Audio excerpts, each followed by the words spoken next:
he's thrown for 330. I mean, he's doing it. He's doing a great job every single game. You talk about his consistency and what he's bringing this year. I think it helps to have 10 guys around you that are extremely consistent too. You know, quarterback's a dependent position. Obviously, he's playing extremely well, but you know, that's like when things aren't going good and you're inconsistent. A lot of times it has something to do with everything, not just one thing. And so I think we have 11 guys out there that are performing pretty consistent, and so it shows individually at times at certain positions, but as a whole it also shows, which is good. Is there one thing he's doing that's setting himself apart, or one thing he's doing head and shoulders better than he was doing last year? I just think he's making good decisions. You know, I mean, everything we do at the quarterback position is about where you're putting the ball in play at. A lot of it's run game, you know, a lot of it's run game called, and he'll throw it on the perimeter. But just seeing leverage, you know, and you got to see it quickly because we're lining up and it's not always a settled box. And so I just think that his overall knowledge of what we want him to do and just seeing leverage and putting the ball in play is good. I mean, and that's why his completion percentage is up. You know, I mean, he's accurate with the ball anyway. But, you know, his pocket presence and just the way he goes about getting the ball out on time and stuff is just improved. With the running back room, I mean, did you think with that many kind of egos and stuff that it would work out as well as it has?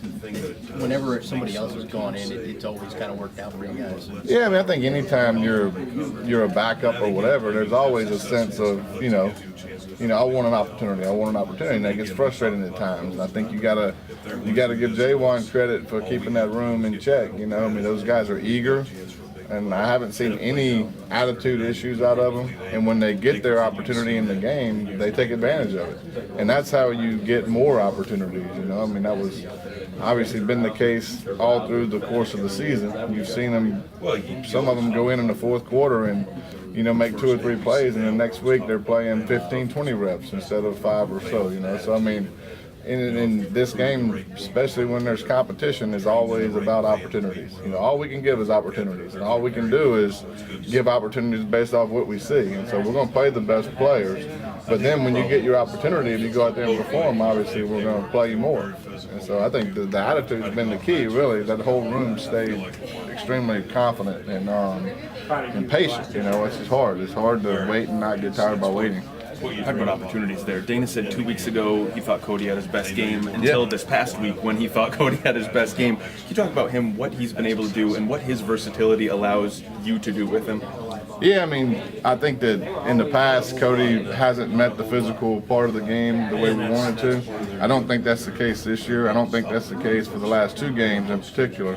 And I do agree with him. I thought 2 games ago, I thought Cody played exceptional. I thought this week was a big challenge for him because he got manhandled last year in that game in Waco.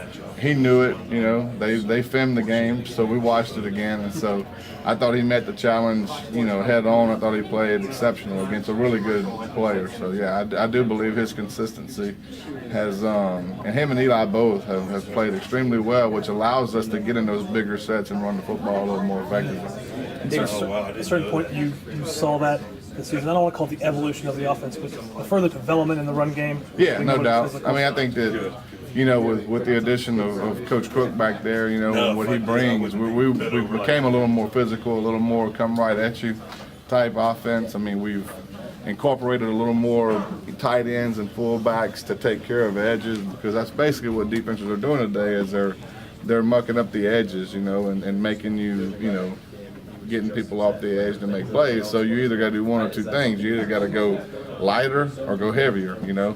And I think we've done a good job of doing both and mixing up both. You know, there's times we're going to go light, go empty at times, and there's times we need to get heavy and get a couple yards, just like at the end of the Baylor game. You know, when they know you're going to run it, and you know you're going to run it, and you're able to get 2 first downs to run out the clock, that's when it pays off probably the biggest, in my opinion.